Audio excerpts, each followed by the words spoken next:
తిరుపతి జిల్లా చంద్రగిరిలోని దాసరి వీధిలో రాత్రి చోరీ జరిగింది. ఇంట్లో నిద్రిస్తున్న రాజమ్మ అనే వృద్ధురాలిని లక్ష్యంగా చేసుకున్న దుండగులు ఆమె మెడలోని 8 గ్రాముల బంగారు గొలుసును అపహరించారు. బాధితురాలు తలుపు తెరిచి ఉంచి నిద్రపోవడానికి గమనించిన దొంగలు ఇంట్లోకి చొరబడి ఈ చోరీకి పాల్పడ్డారు. బాధితురాల ఫిర్యాదు మేరకు పోలీసులు కేసు నమోదు చేసి విచారణ జరుపుతున్నారు.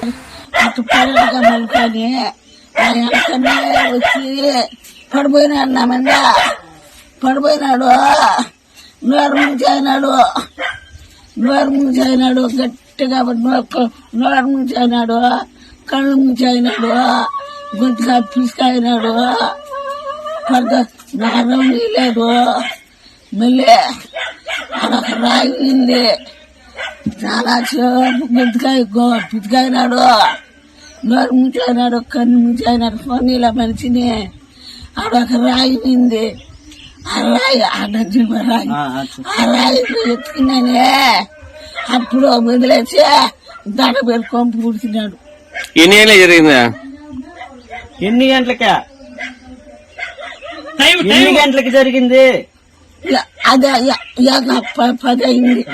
10 గంటలకే ఆ ఎరక ఊరు పనుకాల అందరూ లైట్లు పెట్టుకొని ఉన్నారు, అందరు తిరిగిలాడుతూనే ఉన్నారు. నేను అన్నం తిన్నా, గిల్లి గడిగా అటు కూర్చుంటా. ఇంకా నా వెనక న్యాయం వచ్చినా పడిపోయినాడు నా మీద పడిపోయి కొంచెం కాబట్టి అయినాడు. అమ్మా అమ్మా